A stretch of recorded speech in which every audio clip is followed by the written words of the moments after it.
Muchas gracias. Buenas noches con todos. Un placer darles la bienvenida a esta sala de la Escuela de Gestión Pública. Quería comentarles que este es parte de un ciclo de conferencias sobre regulación de servicios públicos e infraestructura que empezamos hace unas semanas. Hemos visto temas de transporte, de comunicaciones y el día de hoy estaremos viendo los temas de asociaciones público-privadas en salud. Quería comentarles que este ciclo de conferencias es el primero, el cual se ha dado inicio en el marco de un convenio que hemos firmado entre la Escuela de Gestión Pública y AFIN, con el objetivo de justamente crear estos espacios de diálogo de distintas posiciones, tanto del sector privado, el sector público, la academia y la ciudadanía. Creemos que estos espacios son los que tenemos que tener en mayor cantidad, para justamente poder tomar nota de las diferentes alternativas que tenemos para el desarrollo de la infraestructura y de servicios públicos en el país. Asimismo, en el marco de este convenio también, AFIN va a colaborar con los alumnos de las maestrías de servicios públicos y regulación de la maestría, para que los trabajos de investigación que ellos hagan puedan no solamente ser trabajos de alta calidad académica, sino que también puedan tener importancia en la toma de decisiones y contribuir justamente a lo que la academia debe hacer en este caso, que es proponer evidencia, dar a conocer los casos de éxito para que podamos tomar las decisiones más adecuadas para el país.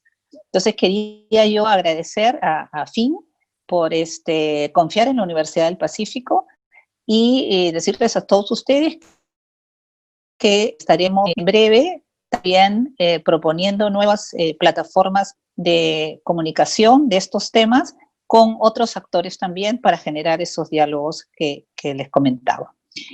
Y qué mejor que el expositor que tenemos de hoy para tratar el tema de experiencias exitosas de asociaciones públicos-privadas en salud y cómo replicarlas. Tenemos a Daniel Querub.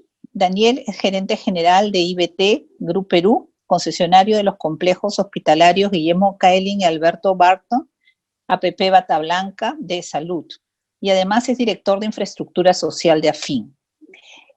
Tendremos también como comentarista a Pablo Lavado, investigador del CIUP en el área de políticas sociales y también docente de la maestría de gestión de la inversión social en la Escuela de Gestión Pública y ex viceministro también.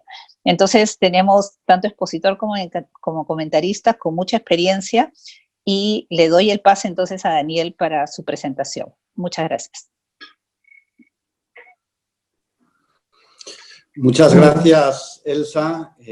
Muchas gracias a la Escuela de Gestión Pública de la Universidad del Pacífico por esta oportunidad de poder hacer la presentación. Buenas noches a todos. La presentación la he querido dividir en 4 partes. Primero vamos a dar unas cifras para entender cómo estamos en contratación pública a día de hoy. Después hablaremos de los complejos hospitalarios Alberto Barton y Guillermo Kaelin.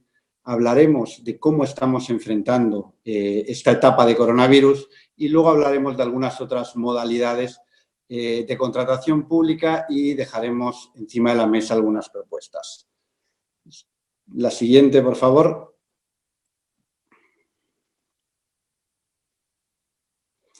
¿Dónde nos encontramos? Pasemos ya a la siguiente, donde podemos encontrar cifras interesantes. Tenemos a la fecha 8.723 establecimientos de salud de primer nivel en el país y 243 hospitales desde el nivel 2 hasta el nivel 3 especializado. Como podemos comprobar, cerca del 78% de la capacidad instalada de los centros de atención primaria son inadecuados, por distintos motivos, por la precariedad de la infraestructura, por la antigüedad, por un equipamiento obsoleto, porque no es suficiente, pero en todo caso inadecuado. Y también tenemos 243 hospitales, de los cuales más de la mitad presentan una brecha en infraestructura. Siguiente, por favor. Los hospitales que a la fecha están en ejecución y centros de atención primaria son 67 y 40. Si quitamos la primera fila, que habla de los hospitales y los centros que han tenido que verse paralizados por causas del coronavirus, y vamos previo a eso, vemos la fila segunda y la tercera. lo que se ha paralizado previo al coronavirus o lo que aún sigue sin ejecución. Entonces podemos comprobar que hay 51 hospitales de los 67 que no están acabados y en el caso de centros de salud estamos hablando de 19 de 40. Siguiente. Entonces, para dar una idea general del panorama en el que nos encontramos, el nivel de ejecución de obra pública ha bajado mucho desde el año 2015. Estamos hablando que teníamos un 89% aproximadamente de ejecución en aquel año y el año pasado apenas hemos llegado al 69%. Y esto no es porque haya un menor presupuesto, al contrario, el presupuesto crece, lo que está bajando es la gestión. No está funcionando y eso no está permitiendo avanzar en la medida apropiada. Incluso si quitáramos el mes de diciembre, que es un mes en el que normalmente hay muchísima contratación, emergencia, etcétera, el porcentaje sería mucho menor. También a nivel de APPs hay que cambiar los procesos. El 40% están duplicados, hay sobreprocesos. Cuando llegan los proyectos a salud nos encontramos que muchas veces tenemos hasta 5 entidades opinando. Está Proinversión, está el Ministerio de Salud, está el MEF, está la Contraloría, está su salud. Esto hace ralentizar en extremo los procesos y lo que podría llevar a lo mejor un mes o 2 meses para aprobar, pues puede llevar muchos más meses o incluso años. Esto hace que las empresas y el sector público también puedan perder interés en la contratación. Siguiente, por favor.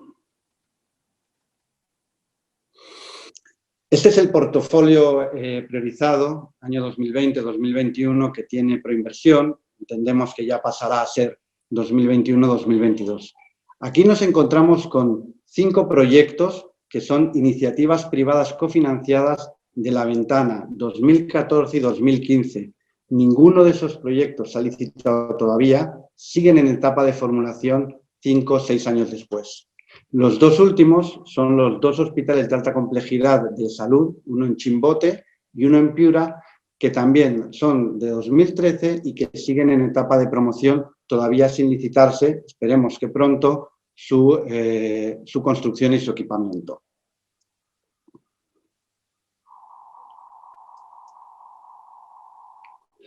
Como estoy hablando de las batas, voy a aprovechar a haceros un pequeño recordatorio. Tenemos la construcción y el equipamiento de los hospitales. Tenemos lo que se llama bata gris. Bata gris son los servicios de hotelería, que pueden ser tradicionales de cualquier edificio, como pueda ser lavandería, puede ser limpieza, soporte informático, seguridad, cocina. Si damos un paso más a la gestión clínica, tenemos la bata verde. La bata verde son los servicios de apoyo a la gestión clínica, como puedan ser hemodiálisis, diagnóstico por imagen o laboratorio. Aquí tenemos el ejemplo del Instituto del Niño de San Borja. Si damos un paso más, ya cerramos el círculo con la gestión clínica, con la bata blanca. Aquí tenemos la modalidad del Alberto Barton y Guillermo Kellin, en la cual está incluido, aparte de todo lo anterior, también los recursos médicos, enfermería, técnicos y tecnólogos.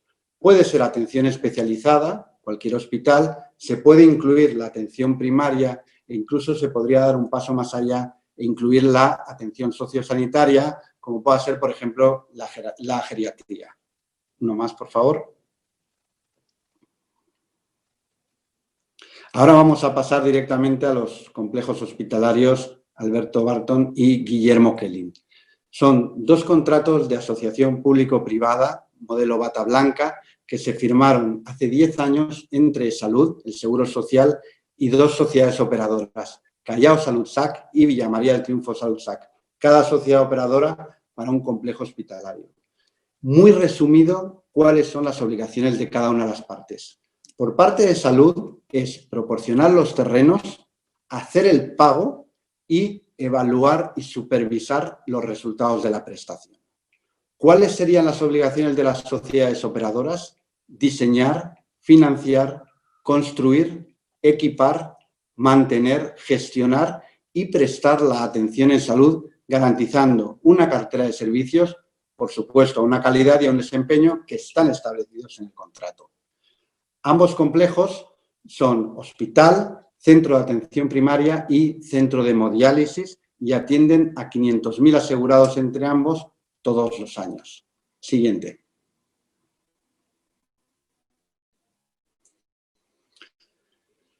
Cada uno de los complejos hospitalarios tiene una construcción de 25.000 metros cuadrados. Nosotros los llamamos mellizos, no gemelos, porque los terrenos son diferentes. Entonces, en un caso, el policlínico y el hospital están separados y en el otro caso están juntos. Entre los dos suman un total de más de 500 camas y cada uno tiene aproximadamente 2.000 personas trabajando directamente en cada uno de los complejos. El pago es capitado anual. Es decir, se está derivando todo el riesgo al privado, Salud sabe exactamente lo que va a pagar y no hay ningún pago adicional por ningún tipo de actividad, ni por farmacia, ni por laboratorio, ni por diagnóstico por imagen. Ni Salud ni los asegurados tienen que pagar absolutamente nada más. Siguiente, por favor.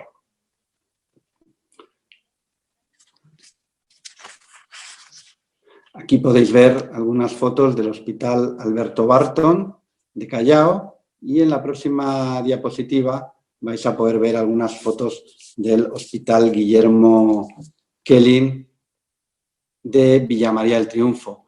La foto de arriba a la derecha es el call center, que está formado principalmente por 40 personas con discapacidad que hacen un trabajo muy bueno, muy profesional y que nos están ayudando a que haya mucha más satisfacción por parte de los pacientes. Siguiente, por favor. Entonces, para hacer un pequeño resumen de lo que hemos comentado, el modelo APP en salud es de propiedad pública, la financiación ha sido pública, el control siempre va a ser público y únicamente la prestación es privada. Por eso siempre decimos que no se pierde el carácter público de los proyectos. Más bien al contrario, solamente la gestión es privada, no hay absolutamente ningún tipo de privatización de la sanidad, como hemos escuchado en tantas ocasiones. Los pacientes van a hospitales de salud. Siguiente, por favor. Siguiente. Aquí tenéis algunos datos de actividad. Esta es la actividad que ha habido en cada uno de los complejos durante todo el año 2019. Consultas médicas, como veis, hemos hecho más de 1,5 millones entre ambos complejos. Si podéis ver, el dato de abajo es solo las consultas del policlínico. Como veis, es aproximadamente la mitad de las consultas totales y esto va a ser muy importante en nuestro modelo, que está muy basado en la medicina de familia y por eso le damos tanta importancia a los policlínicos. A nivel de emergencias, tenemos aproximadamente 650.000 emergencias atendidas, hemos hecho cerca de 20.000 intervenciones quirúrgicas, ha habido aproximadamente 1.700.000 pruebas de laboratorio y una cifra preciosa, hemos atendido 4.000 partos. Siguiente, por favor. Entonces, cuando iniciamos los proyectos, nos marcamos 4 objetivos prioritarios. Atención oportuna, calidad de la atención, seguridad del paciente y satisfacción del paciente. Vamos a ver una por una. Siguiente, por favor.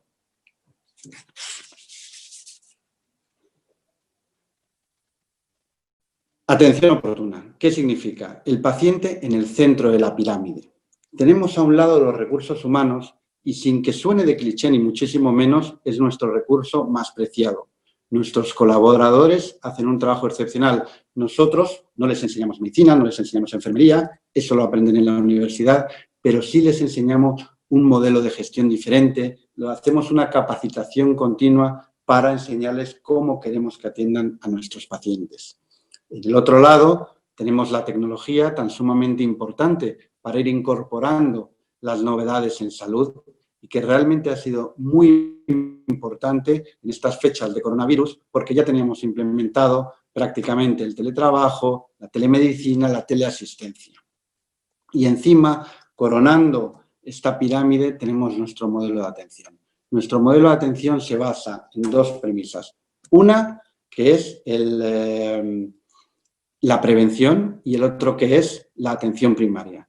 La prevención es fundamental y es con lo que todo el mundo está encantado. Si hay prevención, la gente se enferma menos, por lo cual el paciente está contento, el salud está contento y el privado está contento. Esa tiene que ser la base en la que partamos todos. Y luego la atención primaria, que es la puerta de entrada a los complejos. Nosotros tenemos aproximadamente el 70% de los médicos de familia del país. Le damos mucha importancia en los policlínicos que son de alta resolución, tienen laboratorio, tienen diagnóstico por imagen, para hacer un seguimiento intensivo del paciente. Solo cuando se necesite algún especialista es cuando el médico de familia va a derivar a esa persona al hospital y una vez que termine volverá de nuevo a su médico de familia que le va a guiar a lo largo de toda su vida clínica. Siguiente, por favor.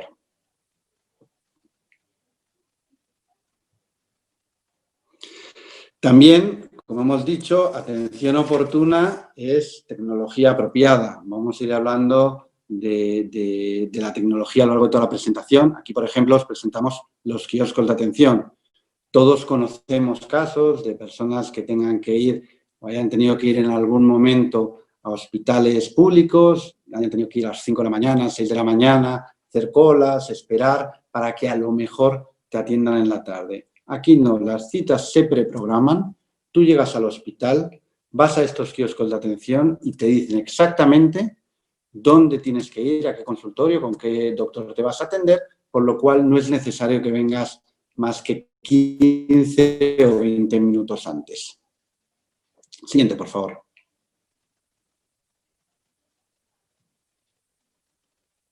Atención oportuna también es bajar en la medida de lo posible el diferimiento de citas. Nosotros debemos tener un máximo diferimiento para una primera cita de 5 días. Estamos teniendo entre 3 y 5 días en promedio con un 80% de casos. Y las intervenciones quirúrgicas igual. Tenemos un promedio de espera para la programación de la cirugía de entre 16 y 17 días, que son cifras muy, muy buenas. Siguiente, por favor. Atención oportuna también implica un suministro de medicamentos cercano al 100%. Nosotros no podemos permitirnos tener ningún tipo de desabastecimiento.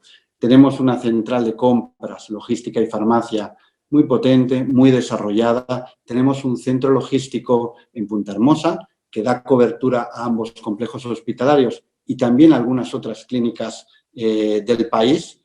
Y también tenemos dentro de los complejos hospitalarios el sistema Kanban o sistema de doble cajón.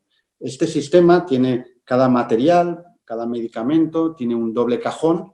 Cada uno de esos cajones tiene un stock promedio de 3-5 días. Cuando se agota ese cajón, se pone la ficha en la urna y se da la vuelta al cajón. Decimos que tienen todavía 3 o 5 días de stock, pero ya se ha avisado a logística que al día siguiente está reponiendo el segundo cajón. Así conseguimos que siempre esté abastecido y por eso es que tenemos un suministro superior al 99%. Siguiente, por favor. Calidad en la atención. Nosotros, desde el primer día, quisimos darle mucha calidad a los proyectos. Se ha venido trabajando en procedimientos, protocolos, todo para llevar, digamos, a intentar estandarizar a nivel internacional los complejos hospitalarios. Desde hace aproximadamente 2 años y medio decidimos contactar con Joint Commission International, que es la acreditadora de salud más importante y más reconocida del mundo, y hemos querido adaptar nuestros procedimientos a los suyos. Pues ya el año pasado, en el año 2019, conseguimos acreditar Joint Commission International a los 2 policlínicos, al Policlínico Alberto Barton y al Policlínico Guillermo Querín de la Fuente, y la atención domiciliaria de ambos hospitales. Habíamos previsto la visita de JCI para julio, para el mes próximo, para poder acreditar también en ambos hospitales. Lamentablemente, con la situación de coronavirus, hemos tenido que posponerlo para 2021, pero lo llevaremos a cabo. Siguiente, por favor. No solo eso, también hemos querido acreditar algunas áreas de los hospitales con la ISO 9001-2015 y actualmente tenemos 6 servicios acreditados. Siguiente, por favor.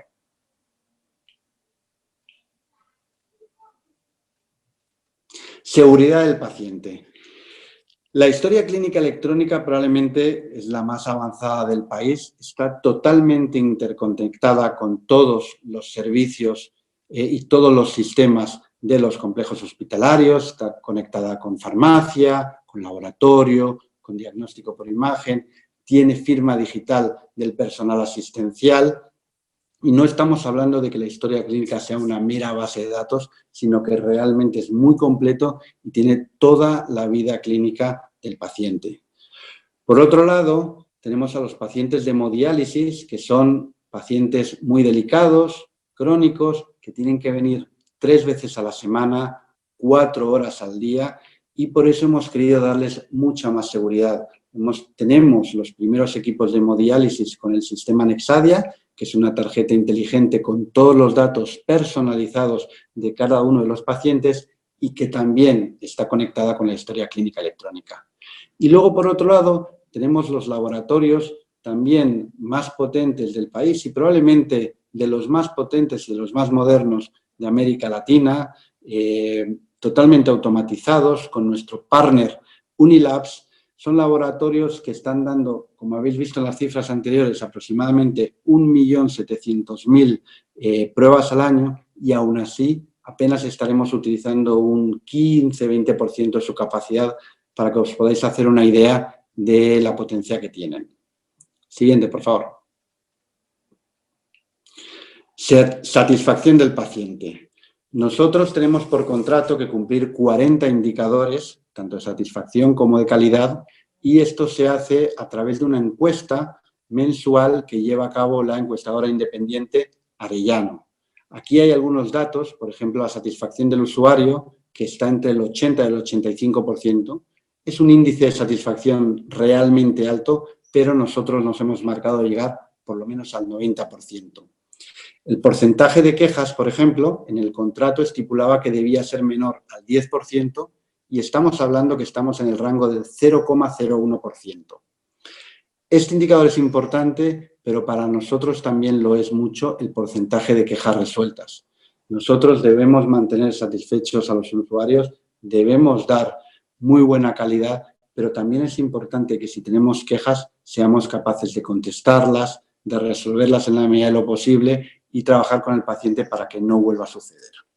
Satisfacción al usuario al servicio quirúrgico, que está también ya en el 90% de los servicios, el de cirugía, que más satisfacción tiene. También tenemos como indicador de calidad la disponibilidad de medicamentos, que ya comentamos antes, que está en alrededor del 99%. Siguiente, por favor. Y para terminar con esta parte, quiero exponeros esta diapositiva que se preparó entre la Gerencia de Finanzas y la Gerencia General de Salud. Allá por el año 2015 estaba comparando nuestra cápita, la cápita de las APPs, con la cápita que vendría a ser de un hospital de nivel muy similar al nuestro, que es el Hospital 3 Suárez Angamos. Y con esto simplemente lo que queremos decir es que sí se puede dar calidad en la atención y seguridad al paciente a un costo razonable. Siguiente, por favor.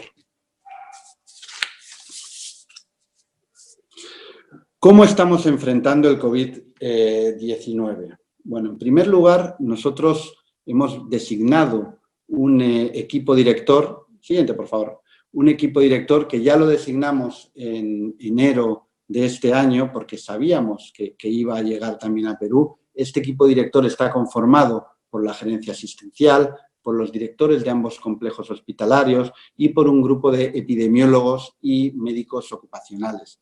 Se han ido trabajando procedimientos, procesos, planes de contingencias, de suministros básicos, todo para asegurar que la atención a los pacientes, aun cuando se pudiera haber sobrepasada nuestra capacidad, fuera buena. Estamos hablando que en el momento pico podemos haber tenido entre ambos complejos aproximadamente 410 pacientes y quiero recordaros que los complejos tienen 500 camas, ¿no? Y que además tienen toda la operación regular, por lo cual os podéis imaginar el grado de trabajo que ha conllevado todo esto. Por otro lado, activamos el Plan de Emergencia de Salud Pública de Interés Internacional, el SPI, que contempla flujos, procedimientos y atención diferenciada. para prevenir que se propaguen enfermedades infectocontagiosas. Aquí ya teníamos experiencia previa en hacerlo porque el Hospital Barbón está en Callao, muy cerca del aeropuerto, por lo cual ya se tuvo que activar previamente, y el Hospital Kelly lo tuvo que hacer en el trabajo de Joint Commission International. Por otro lado, se habilitó el triaje respiratorio diferenciado fuera en el ingreso de los hospitales para diferenciar los pacientes que tuvieran sintomatología respiratoria y dirigirlos a un área de aislamiento temprano y así recibir atención preferencial. Hemos implementado también estrategias de trabajo remoto. Como os comentaba, la tecnología es sumamente importante y ya lo veníamos trabajando para dar teleasistencia, teletrabajo, telemedicina, y hemos tenido que reforzar el call center ya que ha habido mucha más demanda de información y queríamos limitar los horarios de visita a los hospitales debido a la pandemia. El personal de call center, no obstante, sí ha podido trabajar desde casa, haciendo teletrabajo, ya fuera con sus celulares o con sus laptops. Siguiente, por favor. ¿Qué otros casos de éxito tenemos? Tenemos también apps, otras apps. Tenemos app de Bata Verde, la gestión del Instituto del Niño de San Borja, que es la provisión de ciertos servicios de Bata Gris y Bata Verde. Está conformado por las empresas Synlab, Ibermansa y Mediterránea y está siendo un modelo bastante exitoso. Tenemos también la app especializada de Salog, que presta servicios de almacenamiento, distribución y entrega de materiales, tanto en almacén como en farmacia, en Lima y en Callao. Y tenemos también otra app de Bata Blanca, que es la Torre Treca, y que probablemente en las próximas semanas o en los próximos meses iniciará obra y contará con 160 consultorios para consulta externa, lectura de imágenes y exámenes de riesgo quirúrgico. Siguiente, por favor. Entonces, para concluir sobre las apps, primero vamos a comentar algunas ventajas. Las apps permiten al Estado traer empresas internacionales que tengan unos modelos de gestión muy competitivos, que tengan mucho know-how para prestar sus servicios, que traigan tecnología de punta y que puedan aportar su propio financiamiento. En los contratos apps se establecen mínimos de calidad que hay que cumplirlos y se van a supervisar para garantizar su correcta ejecución. Por otro lado, como hemos comentado antes, se generan muchos incentivos para el enfoque preventivo en la salud. Se garantiza el uso eficiente de los recursos porque la cápita es fija y solamente se puede tener beneficio en el caso de que se sea eficiente. Y cuando hablamos de eficiencia en los recursos, no estamos hablando, como hemos escuchado algunos en distintas ocasiones, de hacer las cirugías más cortas o entregar menos medicinas. Eso no es eficiencia porque eso va a hacer que la persona tenga que volver, pueda estar peor o incluso se pueda volver un paciente crónico.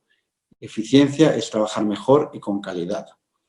Y en último lugar, también como ventaja, impulsar la innovación e incorporar equipo y tecnología de punta. Nosotros todos los años hacemos inversiones en equipamiento y en tecnología para poder ser más eficientes en nuestro rendimiento.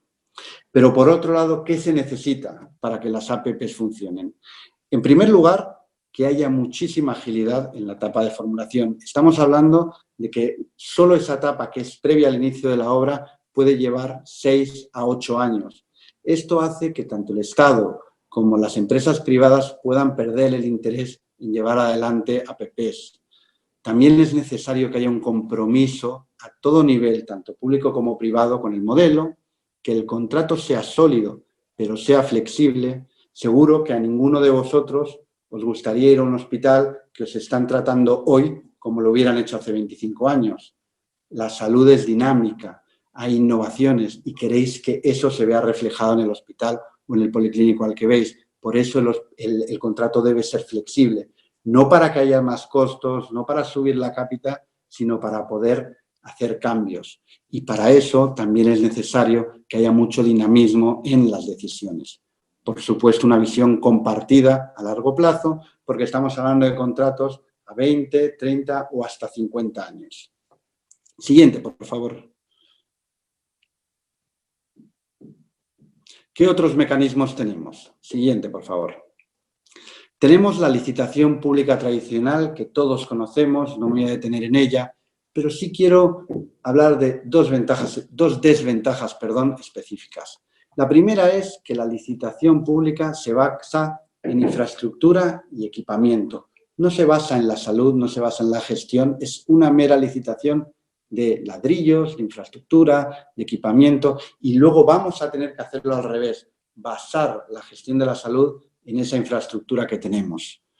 Por otro lado, es un mecanismo realmente muy poco ágil. Son sistemas que pueden tardar varios meses y en ocasiones varios años en concluir, y como nos recordaba Camilo Carrillo el otro día en un artículo en Gestión, hay un promedio de 160 días solo para la adjudicación.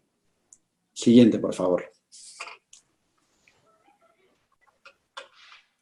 Tenemos muchos otros instrumentos de gestión, no me voy a detener en ellos. Están los contratos PNIC, está PMO, están los diálogos macrorregionales de planeación, está el BIM, Building Information Modeling. Quizás el que está ahora mucho más de moda es la PMO, el Project Management Office. ¿Por qué? Porque ha sido muy exitoso en los pasados Juegos Panamericanos y Parapanamericanos de Lima 2019, que han sido realmente exitosos. Siguiente, por favor. Ya para terminar, queremos haceros una propuesta, que son los contratos Take or Pay. ¿Por qué? Porque son contratos que se basan en el nivel de servicio, que, como decíamos, debe ser mucho más prioritario que enfocarse en infraestructura. Siguiente, por favor.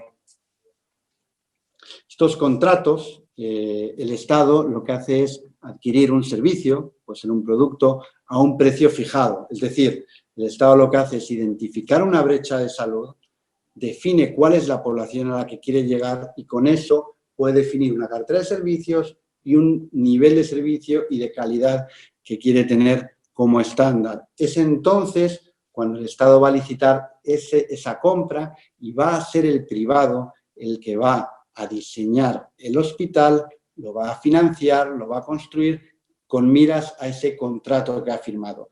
Este es un modelo bastante exitoso en otras áreas, como pueda ser el área de energía, y tiene varias ventajas que vamos a ver en la siguiente lámina.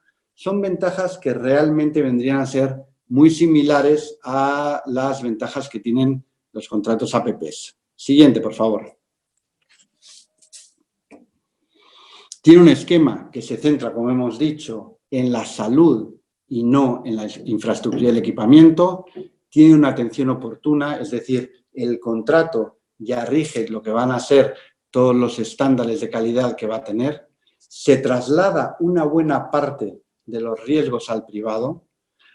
Hay un menor margen de actos de corrupción que los que puedan tener, por ejemplo, la licitación pública, los macroproyectos, que ya sabemos que ha ocurrido, y tiende a una reducción en los costes. Como hemos dicho, la cápita se mantiene a lo largo del tiempo y es el privado el que tiene que ser eficiente. Aquí lo que sí podemos hablar a lo mejor es de una ventaja adicional a las APPs, y es que se reducen los plazos previos a la entrada en operación. ¿Por qué? Porque al no ser una construcción pública, un equipamiento público, no es necesario que la etapa de formulación sea larga, ni siquiera que haya una supervisión tan sumamente estricta ni de la obra ni del equipamiento. Lo importante se va a centrar en que el privado cumpla con los estándares de salud que se han solicitado en el contrato. Siguiente, por favor. Ya para terminar, quería poneros esta frase de Amartya Sen, economista, premio Nobel, que dice que el índice de desarrollo humano se puede calcular en la medida en que todas las personas puedan conseguir sus objetivos en la vida. Y sin duda, esto no va a ser posible si no hay una buena alimentación, si no hay una buena educación y si no hay una buena salud. Sin los servicios básicos, esto no va a ser posible. Muchísimas gracias. Muchas gracias, Daniel. Ahora le damos la bienvenida a nuestro panelista invitado, Pablo Lavado. Adelante, Pablo.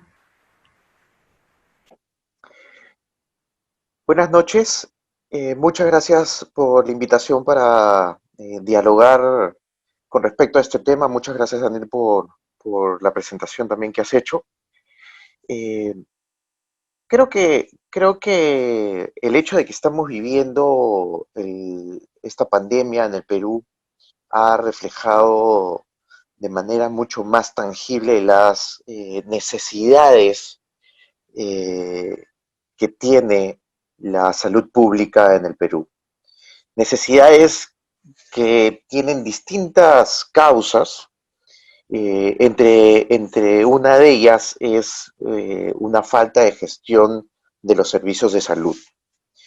Eh, Hace años hicimos un estudio acerca de cómo era la gestión en los hospitales en Lima Metropolitana y encontramos que el 24% del costo de una atención, de una consulta, era puro gasto administrativo, ¿no? Cuando el benchmark en una institución debería estar alrededor pues, de 10% como mucho. Entonces estamos hablando de un 14% que es, podríamos decir que es grasa. En ese contexto aparecen las asociaciones público-privadas que se caracterizan por eh, ofrecer algo con la gestión de un privado de una manera más eficiente. Y que en la historia de las asociaciones público-privadas empezó ofreciendo infraestructura y equipamiento, y tal como lo ha dicho Daniel, en particular en el sector salud, esta asociación debe estar centrada en el índice de servicialidad, de en qué tan satisfecho, en qué tan oportuna y qué tan efectiva es la provisión de la atención de salud de estas asociaciones público-privadas. Y se ha hablado y hasta se ha satanizado el tema de las APPs, catalogándolas de una suerte de privatización de la salud. Lo que, más allá de hipótesis, ideologías, pensamientos, tenemos que basarnos en evidencia. Y para basarnos en evidencia, lo que tendríamos que hacer es una evaluación de impacto de lo que ha significado una APP. Y de lo que tenemos en la mano, y en particular para el caso peruano, hay una evaluación de impacto de uno de los casos que mencionó Daniel, que es el caso de Saló, eh, por un profesor de una prestigiosa universidad, la Universidad de Berkeley, en donde menciona que esta APP está enfocada en la logística de los medicamentos para la salud en Lima Metropolitana, y lo que menciona es que la disponibilidad y la entrega de los medicamentos a los pacientes es sumamente superior a un escenario contrafactual, a un establecimiento de salud similar, a un servicio, perdón, similar al que ofrece Saloj, pero administrado por el mismo salud. Entonces, vemos que la evidencia demuestra que estas APPs parece ser que son efectivas, son buenas para atender este servicio. En ese sentido, entonces, hay unos retos que enfrenta la salud el sector público y también hay unos retos que enfrenta el sector privado. Con respecto a los retos que enfrenta el sector público, el principal reto es acortar los tiempos en términos de formulación, adjudicación y poner en marcha estas asociaciones público-privadas. Yo recuerdo que cuando estaba en el Ministerio de Salud nos presentamos ante Proinversión para desarrollar y empujar estas asociaciones, y Proinversión nos decía que el horizonte de tiempo para implementar estas APPs demoraba por lo menos 4 años. Entonces, cuando uno se enfrenta como hacedor de política a, a este intervalo de tiempo tan grande, pues empieza a buscar, como dice Daniel, otras alternativas. Y esto lo que debería llevar a pensar al Estado es que fortalecer Proinversión y el mismo Ministerio de Salud en términos de cómo manejar, cómo administrar, cómo desarrollar este tipo de contratos. No, no son contratos en el que el sector público tiene expertise precisamente, pero que debería desarrollar, fortalecer y asesorarse para que estos mecanismos sean mucho más ágiles. Otro de los retos que el sector público debe evaluar en términos de estas APPs en salud es desarrollar más APPs en nuestras regiones. Ya hemos visto que en nuestras regiones hay una descoordinación profunda entre el Ministerio de Salud y los gobiernos regionales. Y además los gobiernos regionales destinan poca porción de su presupuesto al sector salud, ¿no? Siendo entonces, por un lado, ineficientes y por otro lado, con poco capacidad de financiar la atención de salud en las regiones. Estos esquemas APP se debe empezar a explotar en las regiones, eh, para el desarrollo no solamente de hospitales, sino también eh, enfatizando la prevención y el fortalecimiento de primer nivel. Esto quiere decir entonces que las APPs no solamente deben estar pensadas en términos de hospitales de complejidad, sino también en toda la red asistencial, en todos los niveles, desde el primer nivel de atención, que es donde se deben empezar a poner más punche para disminuir los costos de atención en el Perú. Y también otro espacio en donde se pueden utilizar estas APPs es en estos servicios especializados como el caso de Saloj, pero se pueden también utilizar en los servicios médicos de apoyo en términos al diagnóstico, en laboratorio, imágenes, ¿no? Eh, esto podría ayudar, esto ayudaría a agilizar la atención en salud en toda la red asistencial. Pero también hay un reto por el lado de el sector privado. Por el lado del sector privado, eh, yo creo que, como bien lo mostró Daniel, se debe poner mucho más esfuerzo en mostrar los buenos indicadores que se consiguen a partir de esta gestión. Indicadores en términos de prevención, de atención, de uso de camas hospitalarias, etcétera, de tal forma que, y además con el uso de la tecnología se pueden generar indicadores eh, en todo el proceso de la atención y que darían luces acerca de lo beneficioso que son estas asociaciones público-privadas.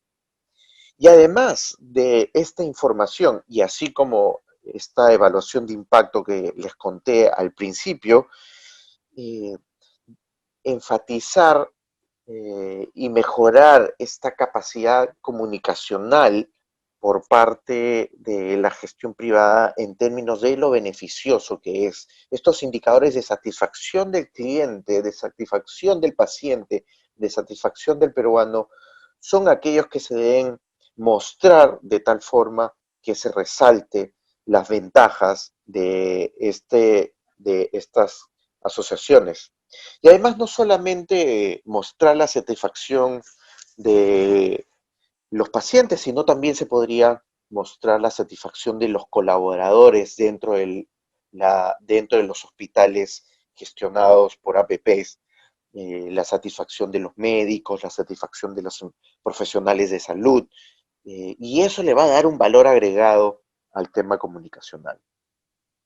Es importante entonces entender que, como todo en la vida, probablemente las APPs también tengan limitaciones, pero la evidencia nos muestra que más son las ventajas y los beneficios que podemos obtener a partir de asociaciones público-privadas en el sector salud, eh, en comparación a lo que podemos apreciar y observar en el presente en cuanto a la situación de nuestra salud pública.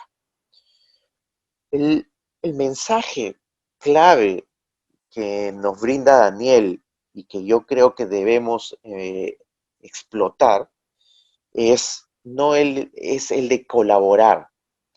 Esta situación de pandemia de COVID-19 se ha mostrado que se necesita mucha más colaboración público-privada. El privado, por un lado, el sector público puede llegar, está más cerca del paciente, del peruano. Por otro lado, el sector privado provee de mecanismos eficientes para la gestión de la salud de los peruanos. Estas dos fuerzas deben colaborar mejor y yo creo que el sector público debe empezar a mirar, a fortalecer, a agilizar y aprovechar esta colaboración público-privada para el mejoramiento de la salud pública en el país. Y por supuesto, contextualizando a cada una de las situaciones en las que nos vamos enfrentando. Muchas gracias, Daniel, por la presentación. Muchas gracias por la invitación a comentar en esta oportunidad. Muchas gracias, Pablo. A continuación, los comentarios de Daniel Querub. Pues muy bien, muchas gracias, Pablo. Muy bien complementado. No tengo mucho más que añadir. Quizás hablar un poco más, como ha hecho Pablo, de asociaciones público-privadas más especializadas, ¿no? Como es el caso de SALOC. Se ha presentado una, como os decía, de gestión de residuos sólidos, que también podría salir adelante, y hay distintos servicios que efectivamente se podrían centralizar. Yo ponía antes el ejemplo, quizás no profundicé demasiado, en el laboratorio que tenemos en cada uno de los complejos hospitalarios. Estos laboratorios, por ejemplo, están aproximadamente al 15% de uso, tienen una capacidad sobrante del 85%, y en otros países lo que se hace es hacer una gestión centralizada de estos servicios, como pueda ser el de laboratorio, que un laboratorio pueda dar servicios a toda una red de hospitales.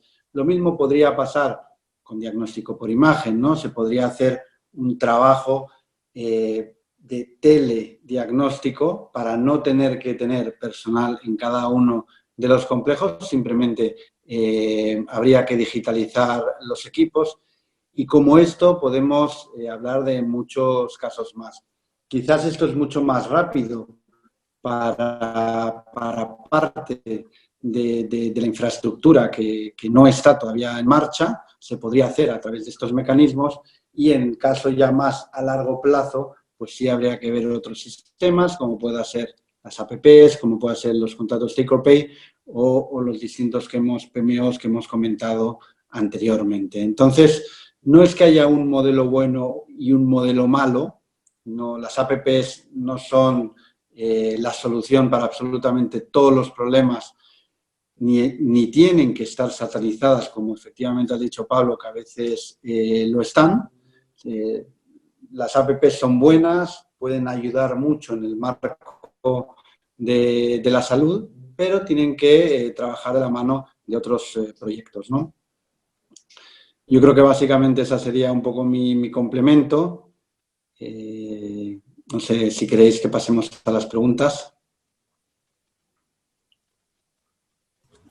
Así es. Daniel, en este momento encontramos algunas preguntas en el chat. No sé si logras visualizarlas. Sí. ¿Cuál es la principal traba para seguir realizando proyectos de APP? Bueno, creo que esta no es la primera.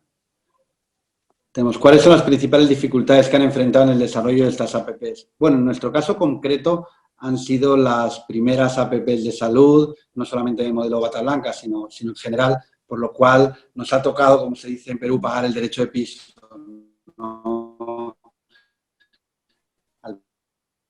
Al principio había mucho escepticismo, el proyecto ha funcionado bien en otros países, pero que todavía era muy desconocida en Perú y en general en América Latina.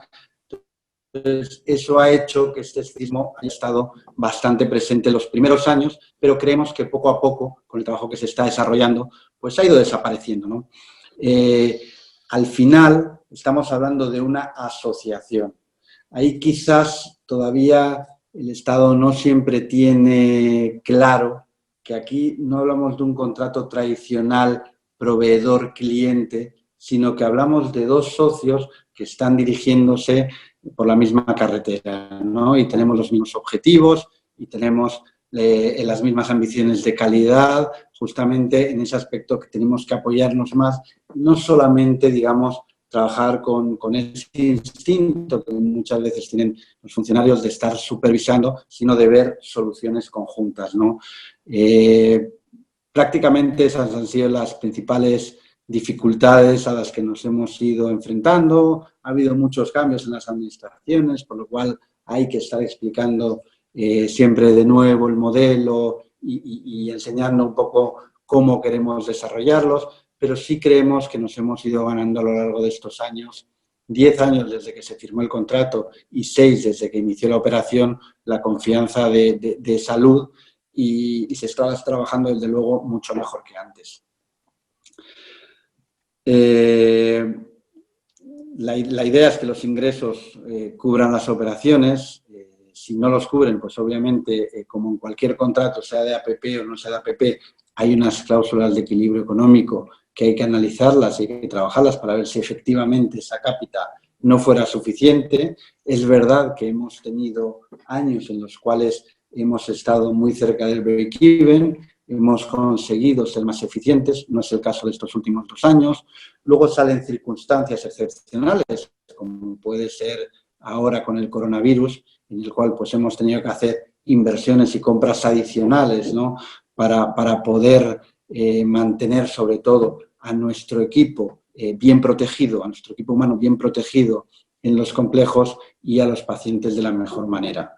Y sin tener que llegar al límite de desabastecimiento. Bien es cierto que ya han pasado 3 meses y tenemos que seguir con las compras, pero lo hacemos con total confianza de que estamos trabajando bien y de que esperamos que poco a poco esta situación excepcional ya vaya remitiendo. La principal trama para seguir realizando los proyectos, yo entiendo que es lo que decía antes, ¿no? La etapa de formulación.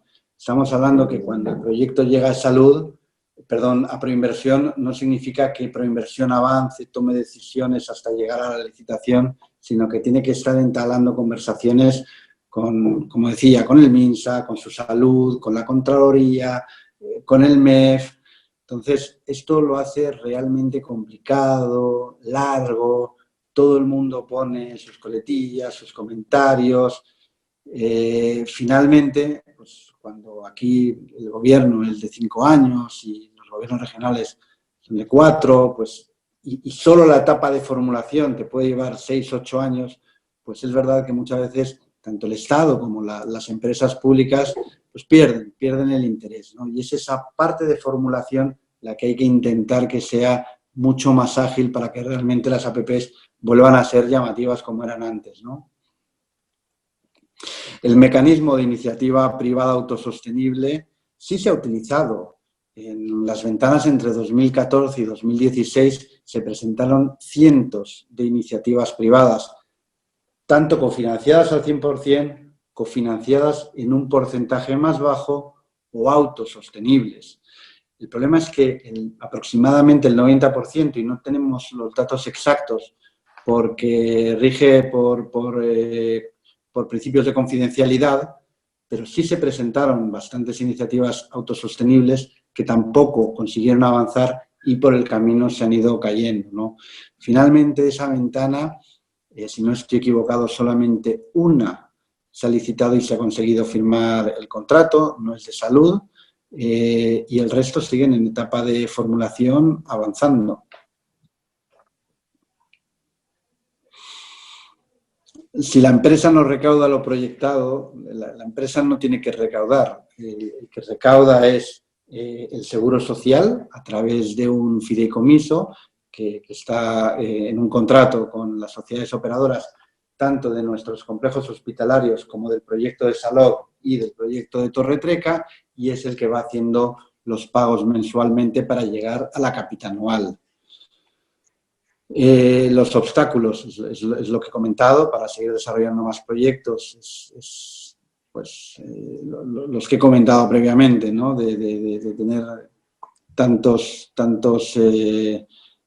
ministerios opinando sobre lo mismo y la lentitud y sobre todo los temores, ¿no? Los temores que son comprensibles en los funcionarios de firmar algo, que es algo que sabemos todos que nos encontramos, ¿no?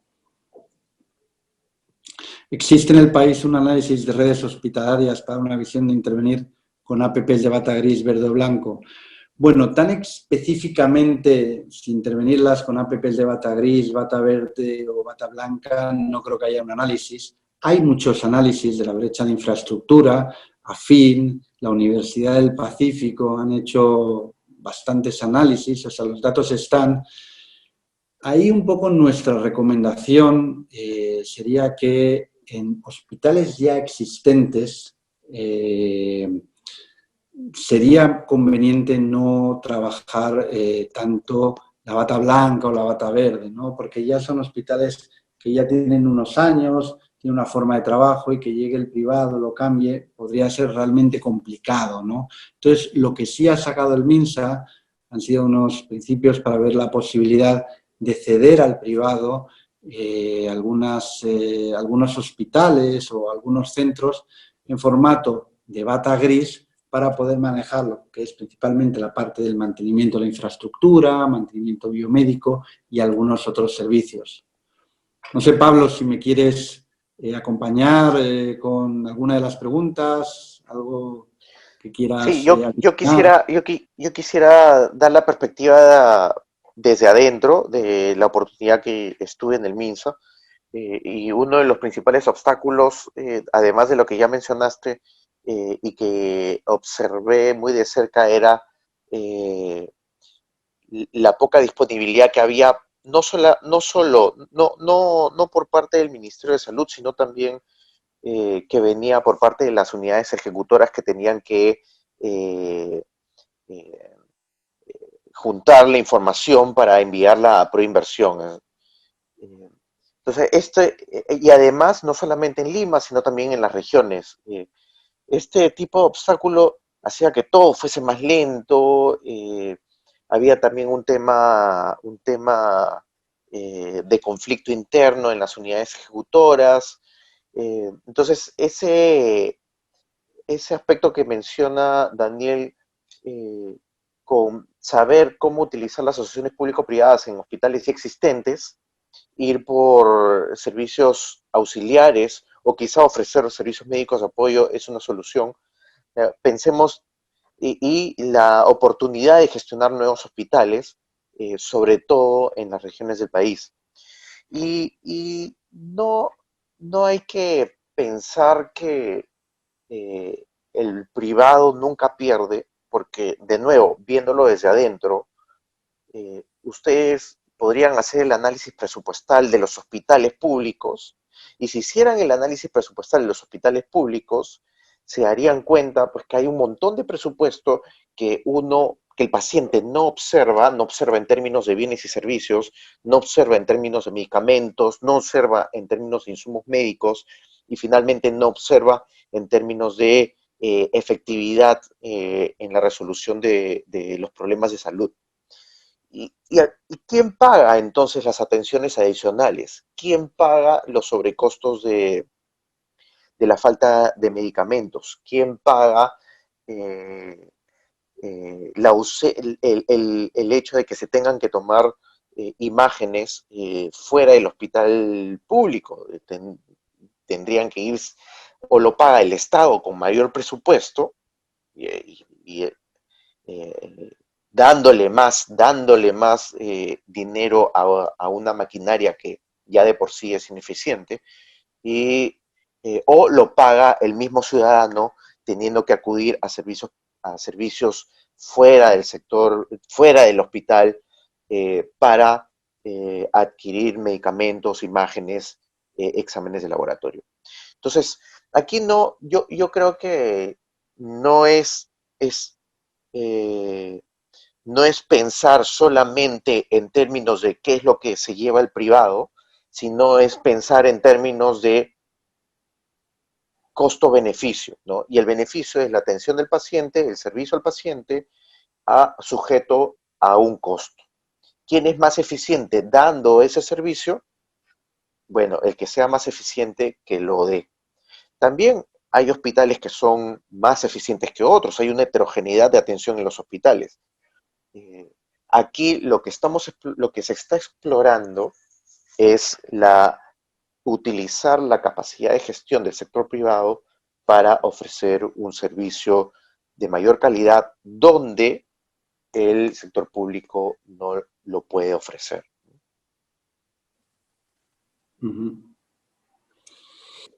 Sí, así es, estoy totalmente de acuerdo también con lo que comentas. Siguiendo con algunas preguntas, yo hasta que me frenen no tengo problema. Tengo entendido que el gremio médico obstaculiza el desarrollo de más APPs. Bueno, no sé si obstaculiza o no. Nosotros sí hemos hablado con distintos gremios. De hecho, nosotros tenemos muchos médicos, ¿no?, trabajando con nosotros que están en nómina privada, porque así es la bata blanca. Yo creo que hay mucho desconocimiento, hay mucho temor por la privatización de la sanidad, por hacer las cosas diferentes. Si me van a comparar con vosotros, es que vosotros tenéis más recursos. Pero no sé si obstaculizan o no. Desde luego nosotros sí hemos querido enseñar de forma muy abierta los complejos hospitalarios a distintos gremios médicos. Incluso hemos tenido en su momento, hace ya varios años, presentaciones a Sinansop para que conozcan el modelo, que vean que simplemente son dos complejos hospitalarios más, que están dando cobertura también para los pacientes de una manera diferente, eso sí nos gusta decirlo.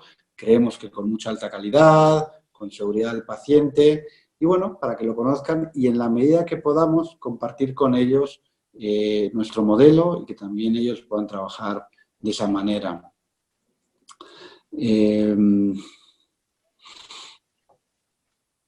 Hay un tema ahí también de recursos humanos, de economía política, ¿no? Los recursos humanos en el sector público también están, hay de todo tipo, ¿no? Lo que pasa es que hay un sector pequeño, pero que también lo lo que quiere es tratar de preservar cierta generación de renta dentro del sector público. No obstante, también hay un grupo muy grande de profesionales de salud que ven con buenos ojos el tema de la colaboración público-privada. En ese sentido, entonces, lo que hay que empezar a generar no es no pensar que esta colaboración tiene que darse porque hay algunos algunos trabajadores que están a favor o en contra. Yo creo que lo que hay que empezar a generar es una conciencia por parte del paciente, por dar información al paciente para que el paciente decida, elija y exija este tipo de atenciones, y que probablemente se puedan dar mejor y de manera eficiente con una colaboración público-privada.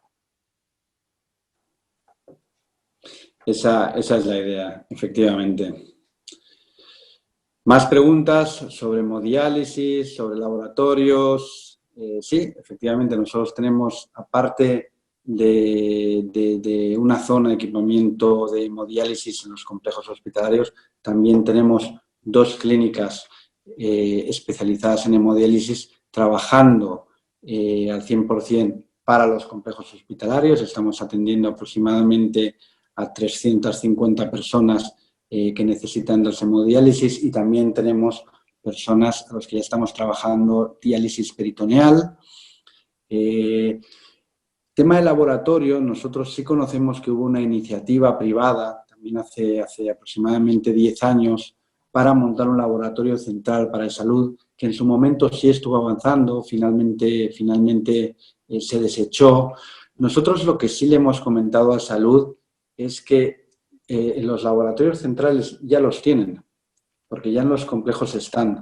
No necesitan invertir en infraestructura, no necesitan invertir en equipamiento, ya los tienen una capacidad sobrante del 85% y está justamente para poder utilizarla en otros hospitales, en otros centros de atención primaria de salud, del MINSA o de cualquier otro organismo. De hecho, estuvimos a punto de firmar un contrato que, una vez más, por temas burocráticos no se pudo firmar, ¿no? Eso es un poco lo que hablábamos antes de la agilidad con el sector público, que siempre está ahí, pero está para poder ser utilizado. Si las APPs en Perú están sobrereguladas, bueno, yo creo que, si me lo permitís, en Perú está sobreregulado absolutamente todo. No las APPs, sino cualquier transacción con el Estado. Ahí seguro, Pablo, que tienes mucho que aportar tú. Bueno, definitivamente hay una sobreregulación en el Perú en todo ámbito, y en el ámbito de salud en particular. Hay requisitos que se les pide a los establecimientos de salud, tanto públicos como privados, que no son inaplicables por un tema de contexto y por un tema de tecnología y de restricción presupuestaria también. Y además, pues, esta regulación también proviene de mucho espíritu populista que observamos que viene por distintos frentes, ¿no? En ese sentido, el Ministerio de Salud debería fomentar y desarrollar todo un análisis de calidad regulatoria y empezar a desechar y ya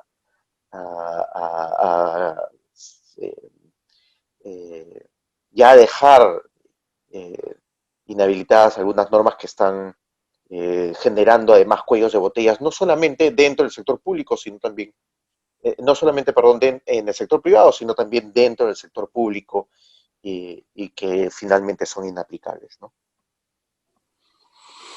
Así es. Luego esta pregunta también muy interesante. ¿Cuánto tiempo demora estructurar APPs? Es que realmente a día de hoy no lo sabemos, porque cuando os he presentado el cuadro de los 7 proyectos priorizados de salud en proinversión, todos siguen en etapa de formulación o en etapa de promoción. Ninguno ha llegado todavía ni siquiera a la licitación previa a la infraestructura, por lo cual realmente lo que podemos decir es que llevan 6 o 7 años ya en esa etapa, pero no sabemos hasta cuándo. Y ahora sí sabemos que como mínimo va a ser hasta 2021. Entonces, podemos hablar de 7 años, pero pueden ser 8, pueden ser 9, esperemos que no sean más, pero podría ser. Aquí, uno de los problemas que yo encuentro y que hemos comentado antes es que Proinversión no tiene las herramientas para tomar decisiones. Cada vez más se le está dando un rol de intermediario, ¿no? De preguntar a uno, preguntar a otro, tratar, digamos, de tener todas las respuestas para presentárselas al privado, volver otra vez de nuevo, volver a preguntar a los distintos sectores. Entonces, mientras siga este rol de intermediario y sean todos los demás entes del Estado que tengan que estar dando su opinión, por más que se intente reformar InvertiPE, Proinversión, mientras no se le dé herramientas para tomar decisiones a una sola entidad, Proinversión en este caso, no va a avanzar más rápido, no va a ser posible y vamos a seguir teniendo etapas de formulación largas, ¿no? Ahí un poco, insisto, en los contratos take or pay, que se saltarían una buena parte de esta etapa de formulación, porque sería una infraestructura y un equipamiento privado y simplemente lo que habría con la entidad sería un contrato para la gestión de los proyectos de salud, para la gestión de la bata blanca, de la bata verde o de la que corresponda, ¿no?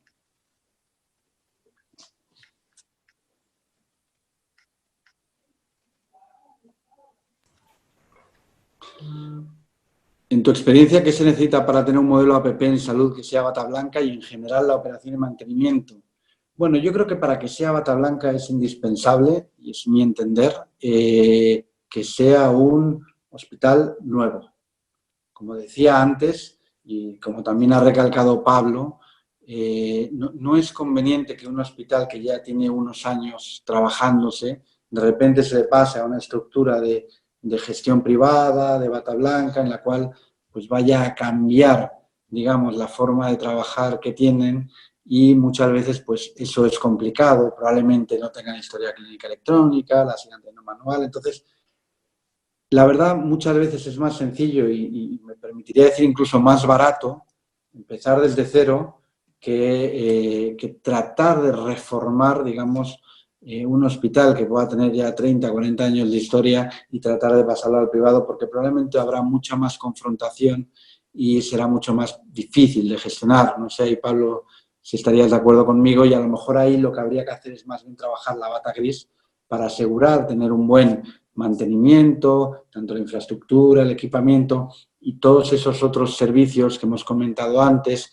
de cara, digamos, al bienestar de los asegurados o de los pacientes.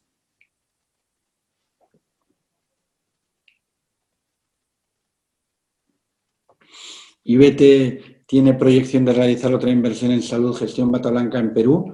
Sí, por supuesto que sí. Nosotros en estas ventanas que se presentaron de iniciativas privadas cofinanciadas, presentamos un total de 7 proyectos, de los cuales 4 eran en salud. De hecho, todos los proyectos que presentamos eran fuera de Lima, eran en regiones, en Arequipa, en Ancash, justamente porque somos convencidos de que fuera de Lima hay mucha más necesidad de mejorar la atención en salud, ¿no? Entonces, habíamos empezado incluso a trabajar con distintas universidades, con fundaciones, para poder llevar una salud de calidad también a las distintas regiones. Lamentablemente, no pudo ser. Todas las iniciativas de salud que presentamos se cayeron, igual que una amplia mayoría de las que se presentaron en ese modelo, en ese momento.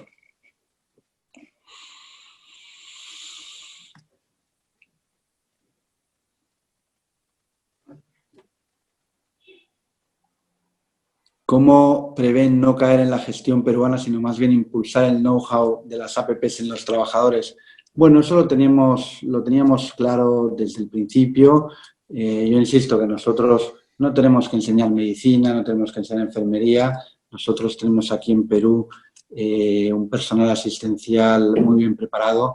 Nosotros lo que estamos haciendo una capacitación continua es para el modelo que os hemos presentado y sí que no vamos a cejar en nuestro empeño, vamos a seguir trabajándolo. Nosotros, de hecho, tenemos al 100% de todo el personal que trabaja en los complejos hospitalarios en planilla. Los tenemos cobrando, en todos los casos, un sueldo fijo. Para la parte asistencial también tienen una parte variable y vamos a seguir fomentando, ¿no? Un poco intentar enseñar, presentar por lo menos este modelo, ¿no? Al resto de los organismos públicos para que puedan ver y quizás podamos tener muchas formas de trabajar en común, ¿no? Y de hecho, si siguiéramos teniendo nuevas APPs de salud, ¿no? Si pudiéramos conseguir nuevos proyectos, sin duda en ese aspecto lo trabajaríamos de la misma manera.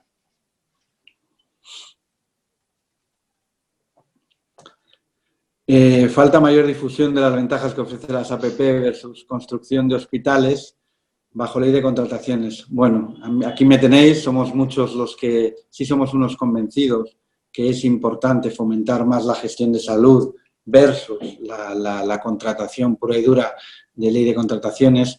Os pongo un ejemplo nuestro actual propio, ¿no? Nosotros, y que está ahora en prensa quizás, nosotros estamos construyendo el hospital de Pacasmayo, ¿no? Y es verdad que ha salido mucho en prensa, que no se puede poner en marcha justamente con el coronavirus porque no se ha terminado la obra. La obra está prácticamente acabada, está en un 99,4% de avance. El problema es que solo se ha licitado la construcción. Todavía no se ha licitado el equipamiento. Entonces, lo que queda simplemente es probar algunos equipos, pero claro, no se puede poner en marcha un hospital cuando ni siquiera está el equipamiento. El hospital está completamente vacío porque solamente se licitó una parte, que era la de construcción, y no, como habitualmente ya sí se venía haciendo, un llave en mano. Entonces, esto es pues, los problemas que vienen con la etapa de formulación, en la etapa de construcción, en la etapa de equipamiento, cuando nos basamos únicamente en la ley de contrataciones del Estado, en licitaciones públicas que están basadas en infraestructura y equipamiento. Yo agregaría a eso después cómo llenarlo de profesionales de salud, ¿no? Estamos pensando en construir, hay un estudio importante que menciona de que también en la construcción, en los últimos 10 años se ha invertido mucho en infraestructura hospitalaria, pero sin necesariamente pensar en su equipamiento y en su, no solamente en términos de equipo biomédico, sino también en profesionales de salud, ¿no? En ese sentido, y rescatando este comentario sobre las ventajas, es muy importante y acá en la confianza y transparencia con la que estamos hablando con Daniel, es que las asociaciones, las APPs, la parte de la gestión privada tiene que poner mucho esfuerzo en recolectar esa información y trabajar con entidades independientes que pueden ser universidades y que demuestren de manera imparcial, si con evidencia, con números, si esta gestión ha tenido efectos positivos o efectos negativos, ¿no? Esta generación de evidencia tiene que fortalecerse en el caso peruano. Sí, pero cada vez empieza a haber un poco más de evidencia, ¿no? El BID, por ejemplo, está haciendo distintos estudios. El IFC del Banco Mundial, por ejemplo, nos dio un premio hace ya varios años a la mejor estructuración de APPs a nivel general, ¿no? De los 10 mejores de América Latina y de los 50 mejores del mundo. Hizo un estudio justamente sobre estos complejos. Sí empieza a haber cada vez más evidencia, pero efectivamente no es suficiente. Y no es suficiente porque tampoco hay tantos ejemplos en América Latina.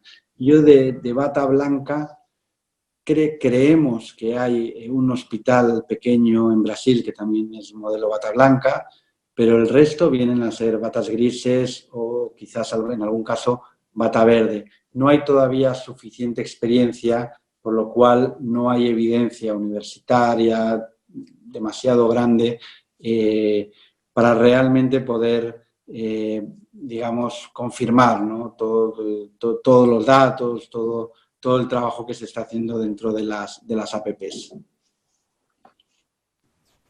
Estimado Daniel, iríamos con una última pregunta que puedas escoger dentro del chat. Muy bien. Hay muchas todavía, ¿no? La propia norma de APP tiene como principal logro de resultados. No obstante, es lo que menos se hace, lejos de promover la inversión. Bueno, a ver, a mí me parece que las APPs, efectivamente, al margen de lo que haga, digamos, la norma, lo que tiene que estar basada es no solamente, digamos, en un modelo conceptual, sino también en hechos, ¿no? Y es un poco por eso por lo que trabajamos nosotros. Hay un contrato en el cual vienen 40 indicadores que debemos cumplir, que se supervisan, como os decía antes, por Arellano, todos los meses. Eso es realmente importante. Luego, por otro lado, el haber conseguido acreditar Joint Commission International, pues justamente es la evidencia que podemos demostrar de que la calidad y la seguridad al paciente con la que se está trabajando está siguiendo los criterios más potentes a nivel internacional, y son hechos, ¿no? Que van demostrando un poco el trabajo que se va haciendo. Nosotros apenas llevamos 6 años desde que se abrieron los complejos hospitalarios. Han sido 6 años en los cuales se ha conseguido avanzar y trabajar cada vez mejor. Quizás no es una experiencia muy larga, pero para nosotros sí lo es, para haber podido demostrar ya, principalmente a nuestros pacientes, pero también en general a salud y al resto de la comunidad sanitaria, los beneficios de las APPs. Y ojalá, aprovecho quizás para despedirme conjuntamente con la Universidad del Pacífico, pues podamos tener más espacios pues para explicar, para enseñar un poco lo que son los resultados, no teóricos, sino prácticos, del trabajo que se está haciendo y de la calidad que se intenta dar siempre en pos de la salud de los pacientes.